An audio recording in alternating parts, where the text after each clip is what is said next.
Although the career of British illustrator Charles Robinson was undoubtedly eclipsed by the far greater success of his younger brother William Heath Robinson, by all accounts Charles wasn't consumed with resentment and was quite satisfied with his own considerable achievements. He began his career as an illustrator quite late, having been originally apprenticed to a printer for 7 years, and was in his mid-20s when he started to pick up commissions. The first complete book he illustrated was Robert Louis Stevenson's A Child's Garden of Verses in 1895. The book and Robinson's drawings proved to be immensely popular and generated many more commissions for similar work. Robinson's generation was the first to be able to present their illustrations to the reader exactly as drawn or painted, and he eagerly took full advantage of the potential of offset colour lithography with his remarkably delicate watercolours. And even the humbler line illustrations benefited from the process, as there was no longer any need for the drawing to be laboriously converted into a wood engraving. Charles Robinson followed the success of that first book with many more fairy tales and children's books, including Eugene Field's Lullaby Land in 1897, an uncharacteristically vivid series for an edition of Alice's Adventures in Wonderland in 1907, and his more typical sensitive watercolour version of Francis Hodgson Burnett's The Secret Garden in 1911. The visual evidence seems to confirm that Robinson only illustrated books for children. There's no magazine work and no advertising, but as one of Britain's most popular illustrators at that time, he could make a very good living from doing just what he pleased. After the First World War, Robinson continued to illustrate children's books, but was finding the volume of work was no longer what it had been in earlier decades. Among his later works was a charming series of illustrations in colour and monochrome for A. A. Milne's Once on a Time, published in 1922. In his later years, Robinson moved away from illustration to watercolour painting, and enjoyed considerable success at that too, before his death in 1937 at the age of 66. As a footnote, I just want to add there was yet another Robinson, Thomas, who was the youngest and by far the least well known of the three. So much so that there are simply not enough images by him for me to be able to feature him separately. Now that's what you call unsung. As a boy, American illustrator Franklin Booth studied and copied black and white pictures he saw in books and magazines. Nobody told him that they were all printed from wood engravings, so he assumed they were pen and ink, and that's what he used to emulate the style. He later spent time studying art in Chicago and New York, and in that time he must have realised his mistake, but was by then so adept there was little point abandoning what was his trademark style. Booth's first illustrations were created to accompany his own poems, which appeared in the Indianapolis News, where he worked, from 1899 to 1904. After a few years of travel in Italy, France and Spain, he went on to work on the New York Daily News and other newspapers in Boston and Washington. Around 1910, Booth's reputation began to grow, and he was increasingly receiving commissions from popular magazines, including Good Housekeeping and the Saturday Evening Post. There was even some particularly atmospheric cover work in colour for Collier's and Life. Most of Booth's output at this time was monochrome, but in 1913 he illustrated James Whitcomb Riley's The Flying Islands of the Night, and this again made great use of his work in colour. And although the book was hardly a literary milestone, Booth's delicate yet dramatic watercolours were reason enough to buy a copy. During America's brief involvement in World War I, he created quite a lot of propaganda material in his more usual pen and ink style. And at the same time he was occupied with commercial work, including colour and monochrome illustration for a best-selling edition of Mark Twain's The Prince and the Pauper.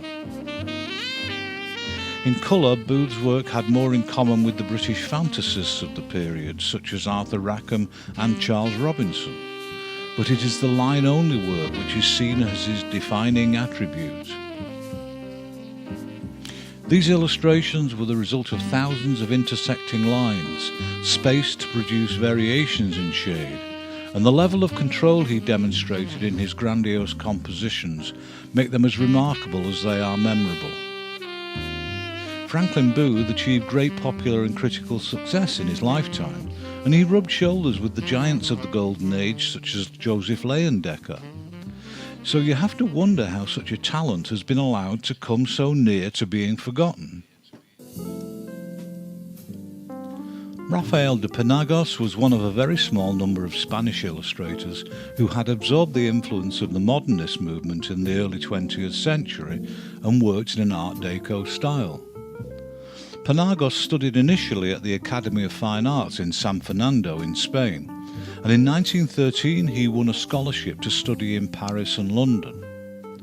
In Paris in particular, he would have been exposed to the early manifestations of Art Deco, which he then took back to Spain and began a career as a highly distinctive and stylish illustrator. Even his earlier commissions were generally for high-profile clients, mostly from the world of magazines, and his illustration featured on the covers of all the leading publications, such as La Esfera, limited palette work for Nuevo Mundo, and the magazine Blanco y Negro. And before long, this exposure led to commissions from publishers to illustrate a large number of book jackets, including a particularly striking and daringly abstracted series of covers for translations of Conan Doyle's Sherlock Holmes stories.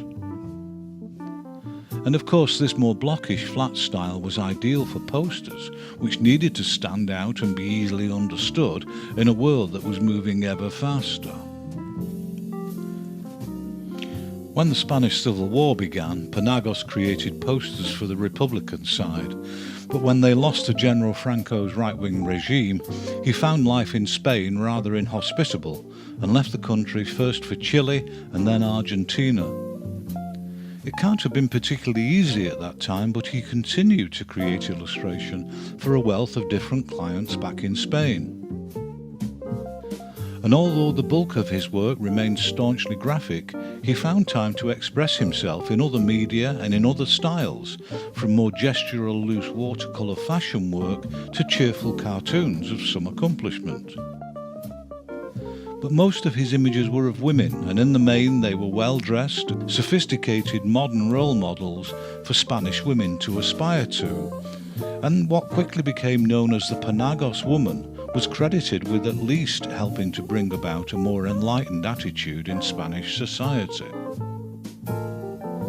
Even though Franco was still in power, Penagos finally returned to his homeland in 1953, but died only a year later in Madrid.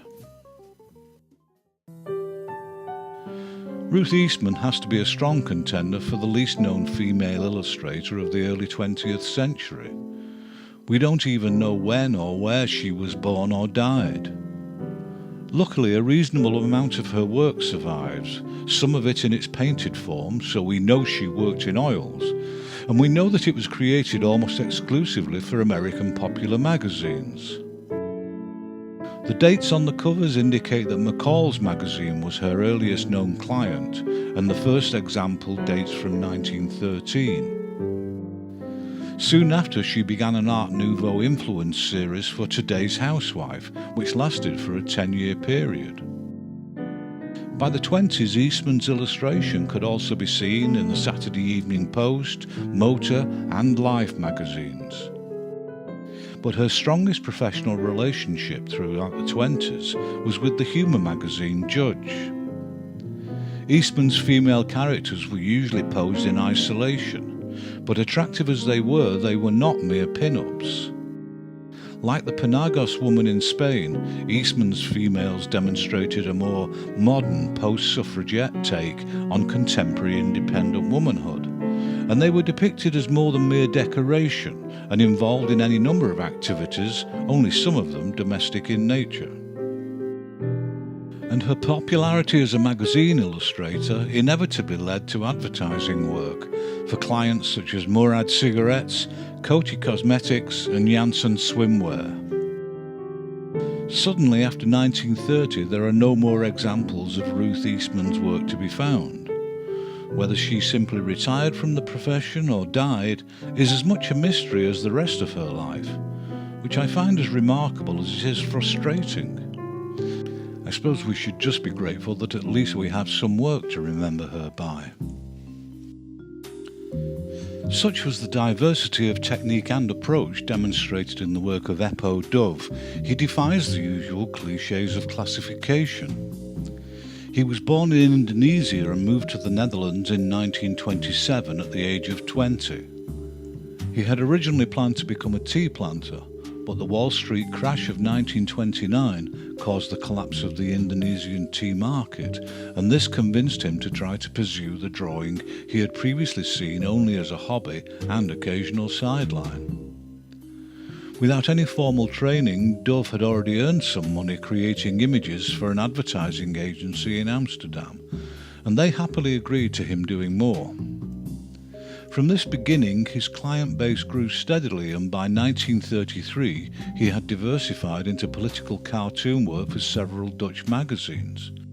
And his illustrations appeared frequently in Radio Bode, the official magazine of the Dutch Broadcasting Company. As his career as an illustrator gained momentum, he made a significant popular impact with some strikingly beautiful modernist posters for various clients, including Heineken beer and a particularly attractive series promoting the Amsterdam Zoo. Dove's imaginative and eclectic approach was ideal for book covers, and he created many stylishly arranged compositions throughout his career for any number of novels and non-fiction books. And alongside this and his more painterly technique, he continued to create stylistically diverse graphic pen and ink work, some of which was serious and some of which was humorous. He even dabbled in comic strip art on occasion and illustrated several children's books using yet more appealing stylistic variants. Throughout his career, Eppo Doeve demonstrated a relentlessly creative and varied approach to all his work.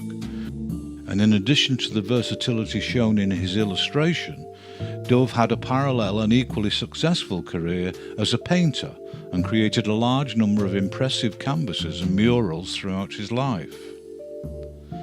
Doeve died in 1981 at the age of 73, and despite the profound influence he had on later Dutch illustrators and the high regard he's held in by those who know about him, he remains largely unknown outside the Netherlands. So if this video attracts some more admirers to his work, then I'll feel I've done something useful. See you next time, I hope.